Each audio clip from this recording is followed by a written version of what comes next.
aquí. Bueno, pues como dixo Rafa, esta presentación titúlase Elaboración da clasificación do grau de urbanización das parroquias galegas empregando o software R. Bueno, isto non é un traballo que fixen eu, é un traballo que fixen eu en colaboración con outros compañeiros do IE, algúns dos cales están aquí presentes, así que me tocou presentalo a min, pero calquera deles seguramente o fixera mellor que a min. Bueno, entón empezamos. Vou estar sentada, non o leo moi ben.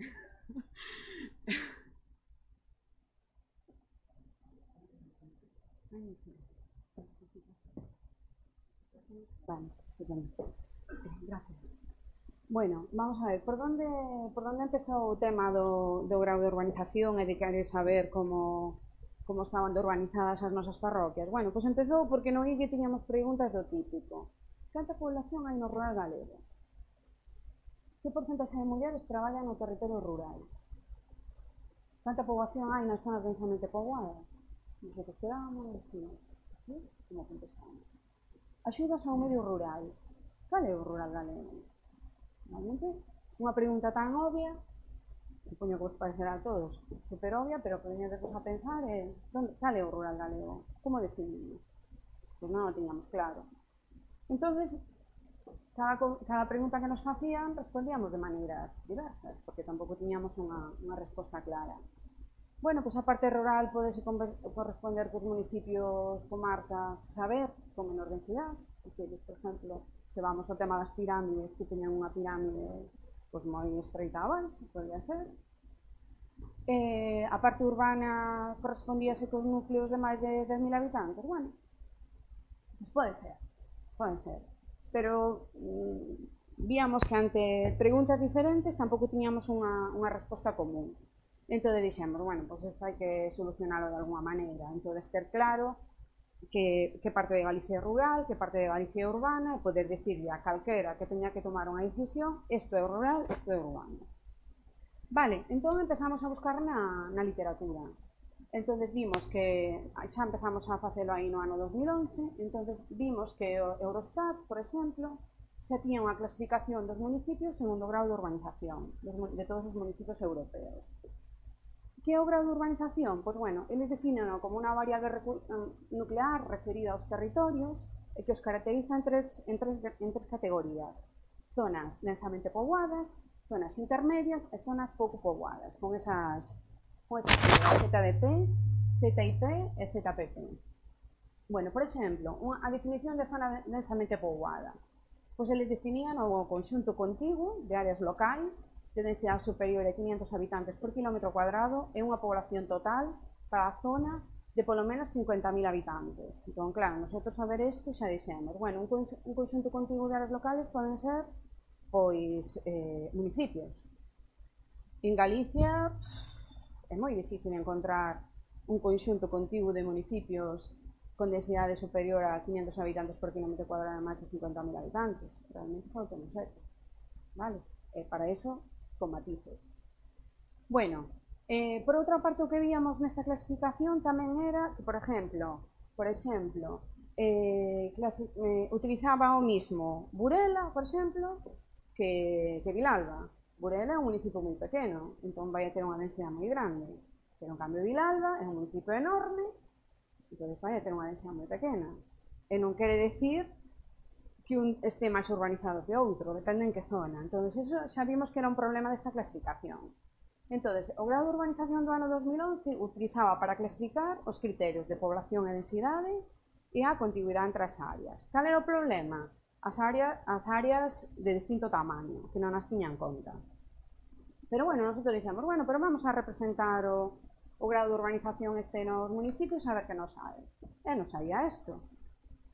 O sea, toda Galicia é pouco poboada, prácticamente. Lugo e Ourense, excepto o municipio de Lugo e o municipio de Ourense, bueno, Barbadas, era todo pouco poblada. O sea, Galicia unha llanura, prácticamente. A maior parte dos municipios galegos están pouco poboados e Santiago e Lugo, a pesar de ter case 100.000 habitantes, eran intermedios, o sea, non eran densamente poblados. Entón, dixemos, isto non se adapta moito ao que nosotros pensamos de Galicia. A parte aí, faltan unas zonas que sí nos parece que están que teñen certo grado de urbanización, pois, por exemplo, a Mariña Lucense, que nos sale un pouco poboada, zona de Verín, zona de Xinzo, toda esa zona todas esas zonas teñen certo grado de urbanización, entonces isto non nos lo reflexaba. Nosotros dixemos, non, isto non pode ser. Esta clasificación é moi grosa para o caso galego, entón temos que buscar unha alternativa.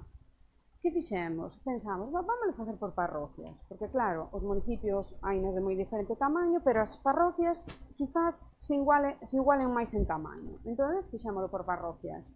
E este primeiro mapa é o que encontramos. Non sei se se ve moi ben, quizás a resolución non é moi boa. Pois nos encontramos algo parecido. O sea, a costa, o Atlántico intermedio densamente poblado, e todo Lugo e Ourense, excepto Lugo e Ourense, pois eran pouco poboadas. Entonces, claro, isto tampouco nos satisfacía o que nosotros pensábamos. Dixemos, bueno, pois como a clasificación de Eurostat é algo estándar, que está establecida internacionalmente, o que podemos facer é subdividir. Por exemplo, a zona pouco poboada, que era a que non nos convencía, pois vamos a subdividir. E bueno, aquí non se ve moi ben, pero esta subdivisión xa nos parecía algo máis lóxica, porque xa nos aparece a costa de Lugo, como, bueno, zona con certo grado de urbanización, nos aparece a zona de Valdeorras, a zona de Verín, a zona de Xinzo, xa nos parecía algo máis adecuado que nosotros pensábamos. Que ocurre? Que esta clasificación, sobre todo a subclasificación, fixémola de xeito manual. Entón, non vos podedes imaginar o traballo que nos deu buscando as parroquias, dentro das 3.000 parroquias galegas, buscando veciños. Gracias a Deus que como todo Galicia, bueno, moitas das parroquias galegas son pouco poboadas, pois entonces, bueno, aí reduciuse o noso traballo, pero entón dixemos, bueno, isto temos que solucionalo. Nunha próxima clasificación non podemos facelo manual. Entón, chegou no ano 2011 e Eurostat modificou a metodoloxía para a clasificación dos territorios e empregou un criterio a partir das densidades de poboación de celdas de 1 km cuadrado que cubren todo o territorio. Bueno, aquí xa tiñamos resolto o tema dos diferentes tamaños das unidades poblacionales. Antes tiñamos parroquias, municipios, pero agora temos celdas de 1 km cuadrado, entón todas son iguales. Entón dixemos, bueno, pois temos que actualizar a nosa clasificación. Que necesitamos? Necesitamos ter a poboación georreferenciada e ademais ter unha cuadrícula de celdas que cubra todo o territorio galego. Bueno, ao ter a cuadrícula de celdas é bastante fácil porque hai unha estándar a nivel europeo, entón utilizamos esa. A población georreferenciada, ese sí que era o máis problemático. Pero tivemos a sorte que no ano 2011 levouse a cabo o censo de poboación e vivendas, e aínda que non é un censo como o do ano 2001, agora é unha gran mostra, pero sí, todas as persoas que estaban nese censo estaban xeorreferenciadas. Entón, iso é o que vamos a utilizar nós. Bueno, entón, cal é o obxectivo desta nova clasificación deste grado de urbanización? Bueno, pois preservar a harmonización coa clasificación empregada a nivel estatal e europeo, pero tamén reflexar as peculiaridades do asentamento poboacional en Galicia. E iso sí, automatizar o proceso, porque xa coas parroquias era difícil obter aquelas que tiveran un grado de urbanización parecido, imaginadvos con celdas. Bueno, xa non nos podíamos nin pensar de facelo a man. Entón, cal é o obxectivo do que vou contar hoxe? Bueno, pois é describir o procedimento utilizado para obter a clasificación do grado e subgrado de urbanización nas parroquias galegas, empregando a metodoloxía establecida por Eurostat no 2011. Entón, aquí vamos a partir de celdas de poboación de 1 km cuadrado, vamos a utilizar un criterio de proximidade e un umbral de poboación e vamos a obter a clasificación do grado de urbanización. Bueno, vamos a partir destas celdas. Bueno, a resolución non é moi boa, porque aí si ten razón Marcos, que a resolución dos mapas de R, bueno, así, pero bueno, son celdas de 1 km cuadrado. Os sitios onde hai vacíos é porque non hai poboación, vale? Ou por menos que non había poboación que aí non nacemos. Entón, nosotros temos todas esas celdas e vamos a partir delas. Cal é o primeiro paso que vamos a utilizar? Que vamos a facer? Bueno, pois vamos, as celdas de 1 km cuadrado contiguas únense, vámolas a unir formando conglomerados. Cal é o criterio de contigüidade que vamos a obter? Isto non ten... Claro, non ten... No medio. Ah, vale.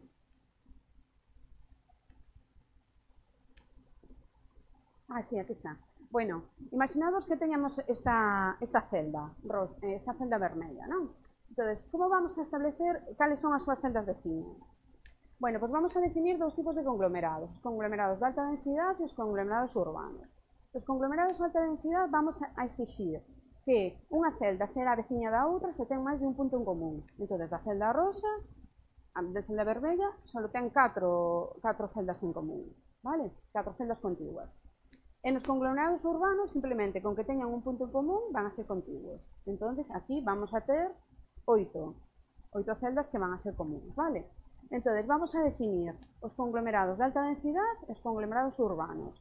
Van a ser un conxunto de celdas contiguas que teñan máis de 1.500 habitantes por kilómetro cuadrado e que en conxunto teñan máis de 50.000 habitantes. Os conglomerados urbanos pois van a ser conxuntos de celdas de máis de 300 habitantes por kilómetro cuadrado e máis de 5.000 habitantes. E o resto serán conglomerados rurales. Bueno, pois isto é o que nos queda, que non se ve nada. Bueno, vamos a ver, os conglomerados de alta densidade serían os que aparecen en violeta e os conglomerados urbanos non de alta densidade en azul. Bueno, pois os conglomerados de alta densidade, como os podedes imaginar, están nas grandes cidades. Vale, e os conglomerados urbanos rodean as grandes cidades. Vale, iso é o que nos queda. Pero claro, ahora isto temos que pasar ás parroquias, porque as persoas cando nos preguntan, non nos preguntan, oye, isto é un conglomerado de alta densidade, non, nos preguntan, a miña parroquia é densamente poblada ou non é densamente poblada. Bueno, pois como facemos para pasar estas parroquias? Bueno, pois definimos tres zonas. As zonas densamente poboadas van a ter que ter o 50% ou máis da súa poboación en conglomerados de alta densidade. As zonas intermedias, menos do 50% da poboación vive en celdas rurales e menos do 50% en conglomerados de alta densidade.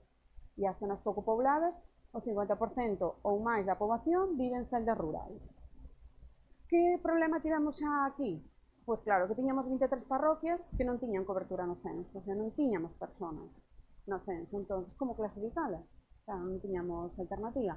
Entón, que fixemos? Utilizamos a experiencia que xa tiñamos da elaboración do grado de urbanización do ano 2011 e intentamos suavizar os cambios entre unha clasificación e a outra.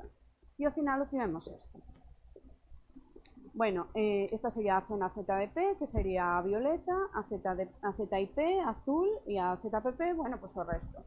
Este mapa, cando vimos, dixemos, pois xa nos satisface bastante, porque temos a costa, ben, que era o que pensábamos, a zona da Coruña, temos Mariña Lucense, que ten certo grado de urbanización, temos Vilalba, temos Lugo, temos Sarria, Monforte, a Rúa, o sea, xa tiñamos aquilo que non nos salía na clasificación do ano 2011, agora sí que parece que o temos reflexado. Entón dixemos, bueno, son mellor xa ni siquiera fai falta facer unha subclasificación, pero sí que notábamos, por exemplo, unha falta importante. Normalmente nos análisis sociodemográficos que se fai de Galicia sempre aparece algo moi destacado no mapa de Galicia, que é o corredor do Atlántico. E aquí non o tiñamos unido. Entón dixemos, bueno, sí que se necesita facer a subclasificación para buscar todos estes municipios que aparecen por esta zona, que si teñen un certo grado de urbanización e que nosotros non o temos reflexado no mapa. Bueno, antes de pasar a subclasificación, simplemente decir unhas poucas estadísticas de como queda a zona densamente poblada, como está en población. Bueno, pois vemos que, por exemplo, o 35% da poboación de Galicia vive nas zonas densamente pobladas, que ocupan nada, un 0,7% do territorio, o sea que vivimos aí apretados. En cambio, na zona pouco poboada, temos o 32% da población vivindo, vamos, en casi toda a superficie, no 93,7%. Eses viven bastante holgados. Bueno, como fixemos a subclasificación? Isto, digamos, cos criterios que tomamos para facer a clasificación, tomamos os de Eurostat, pero estes criterios xa os tomamos nós, bueno, dunha maneira non arbitraria, pero sí tendo en conta os coñecementos que tiñamos antes, pero bueno, con certo grado de subjetividade, eso é certo. Entón, aquí, o que fixemos foi, outra vez, seguindo digamos, os mesmos pasos que para a clasificación do grado de urbanización. pois intentamos agrupar celdas contiguas en conglomerados. O criterio de contigüidade vai a ser o de al menos un punto en común, e definimos tres conglomerados. O supraurbano, que serían celdas de máis de 500 habitantes por kilómetro cuadrado e entre todas máis de 10.000 habitantes. Semiurbanos de primeira categoría, que serían celdas de máis de 100 habitantes por kilómetro cuadrado, en total máis de 5.000 habitantes. Conglomerados semiurbanos de segunda categoría, que serían celdas de máis de 100 habitantes por kilómetro cuadrado, en total máis de 2.000 habitantes. Bueno, pois facendo isto, estes serían os conglomerados supraurbanos, que, bueno, como vedes, están principalmente nas grandes cidades e algúns repartidos por todo o territorio galego. E estes serían os conglomerados semiurbanos de segunda categoría e os de primeira categoría. Os máis verdes serían os de primeira categoría, que tamén aparecen moito nas grandes cidades, pero bueno, xa aparecen por aí máis núcleos en Lugo e Ourense. Isto traspasámolo a parroquias, pois facendo estas clasificacións. A CIP dividímola en dúas, en CIP alta e CIP baixa. A CIP alta serían os máis do 50% da población en conglomerados supraurbanos, e a ZPP en 3, alta, intermedia e baixa.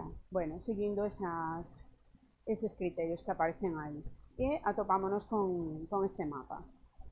Entón, aquí teríamos zona densamente poblada, que son as que aparecen densamente pobladas, son as que aparecen en negro, que, bueno, serían nas grandes cidades. E despois aparecerían as CIP, as intermedias, que son os azules, que aparecen por aquí bordeando as grandes cidades, e despois as ZPPs. O sea, sería a zona máis, bueno, non sei como chamar deste color, verde máis clariño, serían a zona pouco poblada. Bueno, e isto xa nos parece máis acorde co noso grado de urbanización.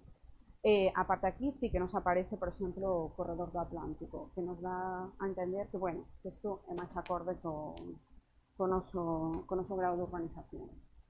Bueno, entonces hasta aquí, claro, non vimos nada de R. Está dicindo vamos a contar aquí todo isto e non nos conta nada de R. Bueno, pues todo isto está feito con R. Entonces, empecé un pouco ao revés. Empecé enseñando os resultados e agora digo vos como fixemos. Bueno, aquí solo unhas estadísticas, as mesmas que antes. Por exemplo, agora vemos que na zona PP baixa xa hai menos población, porque quitamos aquelas zonas que sí teñen un certo grado de urbanización, hai un 19% de población, pero bueno, siguen vivindo de maneira holgada. Canto me falta? Nada, 5 minutos, vale. Vou rápido. Bueno, entonces o software empleado en todo o proceso utilizamos R. Entonces, que fixemos? Programamos unhas funcións xenéricas en R que parten do grid de celdas e da poboación xeorreferenciada. Bueno, dicirvos que nos costou moitísimo arrancar con este tema, porque non encontrábamos as funcións adecuadas, porque, bueno, total, nos costou moito. Entonces, nos axudou moito o libro este de, non sei se o coñecedes, o de Gómez Rubio, Pérez Mevivan, de Applied Spatial Data Analysis with R. Aí encontramos as funcións bastante adecuadas que nos axudaron a seguir. Entonces, o primeiro paso, o grid de Galicia solápase coa poboación xeorreferenciada do censo de poboación. Entonces, para iso utilizamos o paquete SP e o MapTools, que xa me imagino que todos o coñecedes. As funcións utilizamos a Spatial Points, SP Transform, Read Shape Spatial e o Over. O Over, bueno, descubrir Over foi, vamos, o mellor de todo isto, porque nos permitía solapar os puntos encima do grid de saber a población. Entonces, eso foi magnífico. Entonces, con isto temos a población en cada unha das celdas do grid. Entonces, o que fixemos foi solapar todos estes puntos que aparecen do censo, todos estes puntos de Galicia neste grid. Entonces, se facemos a escala pequena, por exemplo, en Santiago de Compostela, estes son os grids de Santiago, onde hai población, e os puntos do censo por encima. Bueno, pois o que tiñamos que calcular é a población que había en cada un deses grids. Bueno, pero ademais de calcular a población deses grids, agora tiñamos que formar conglomerados. Entonces, aí veo o noso seguinte problema. Entonces, que fixemos? Bueno, pois atopamos un paquete que se chama SPDP, que o que nos permitía era saber ou buscar dentro do mapa celdas contiguas dúas a dúas. Entón, unha vez buscadas as celdas contiguas dúas a dúas, programamos un algoritmo que fora agrupando os conglomerados. Bueno, pois chegamos, por exemplo, aos conglomerados, este conglomerado é o de Vigo, este é o de Santiago e este é o de o de Coruña, os conglomerados de alta densidade. Despois, máis problemas. Os conglomerados de alta densidade non podían ter huecos, entón, se nos quedaba unha celda por aquí polo medio, había que poñela deste color. Se nos quedaba un hueco na costa, tamén tivemos que facer un tratamento especial coas zonas costeiras. Bueno, ben, vale. Unha vez feito eso, e determinados os 5 tipos de conglomerados, calculamos os porcentaxes de poboación que cada unha das parroquias ten nos diferentes tipos de conglomerados e determinamos o grado e o subgrado de urbanización. Bueno, para iso utilizamos moito o paquete de PLIR, o que comentou xa antes Marcos, pero bueno, que se podía facer cas funcións estándares de R. Bueno, entón aquí o que fixemos foi, tiñamos este mapa de conglomerados e tiñamos este mapa de parroquias. Entón, o que fixemos foi un mapa de parroquias, solapalo co de conglomerados e obter este mapa de parroquias segundo grado de urbanización. Para aquí utilizamos varios paquetes, entre os que son o MarkTools, o RGeos, o RGDAL, o PBS Mapping, bueno, utilizamos varios. Canto tempo me queda? Xa acabou? Bueno, pois vale, acabo xa. Bueno, entón agora, para que se usa isto? Porque claro, antes din que nos atacaban preguntándonos cal era a zona rural, pero claro, agora se isto non se utiliza para nada, pois non sirve. Bueno, pois vemos que se está utilizando máis do que pensábamos. Por exemplo, o Instituto Enerxético de Galicia sacou 2 subvencións que están cofinanciadas polo FEDER dentro do marco do PDR, donde, por exemplo, a primeira era financiábaselle proxectos de enerxías renovables e a segunda era financiábanse equipos térmicos de biomasa. Bueno, pois na propia subvención o que se lles pedía é que a persona ou a entidade só podía solicitar a subvención se estaba en calquer parroquia de Galicia menos na ZDP. Bueno, na zona densamente poblada. Bueno, é un criterio pouco exixente, pero bueno, por algo hai que empezar. Entón, vemos que se está utilizando. Conclusións. Bueno, pues a clasificación do grado ou subgrado de urbanización establecida polo IGE reflexa de modo máis adecuado o asentamento poboacional de Galicia. Preserva a urbanización coa clasificación a nivel estatal e europeo, porque fixemos de forma xerárquica. Permite diferenciar as zonas máis rurales daquelas con certo grado de urbanización. A clasificación en 6 zonas permite resaltar a clara diferenciación da ZPP baixa con respecto ao resto da zona pouco poblada.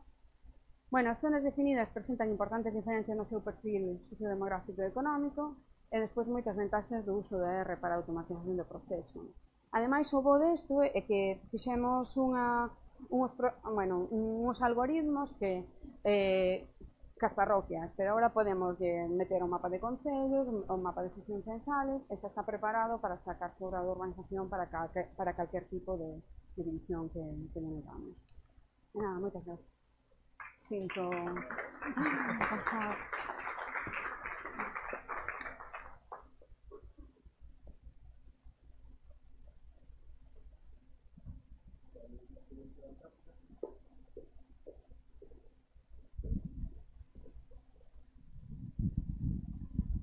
Hola. Cando fixestes a cuadriculación de 1 km cuadrado, que fixeste as cuadrículas e cruzastes contra a población, tivestes en conta tamén o grado de construcción que había dentro dese kilómetro cuadrado ou non? Non o tivemos en conta. Algún das persoas que estaban no grupo xa comentaban que, claro, que iso era importante telo en conta, pero nesta primeira versión sí sería interesante telo en conta, sobre todo polos polígonos industriais. Claro, supoño que irás por aí o tema. Cousas deportivas, instalacións deportivas, polígonos, todo ese tipo de cousas en construccións que non... Bueno, unha, o grado de construcción que tes dentro desos kilómetros cuadrados e outra, o uso desas instalacións, que sería o segundo paso. Claro, sí, non. É unha estupenda suxerencia.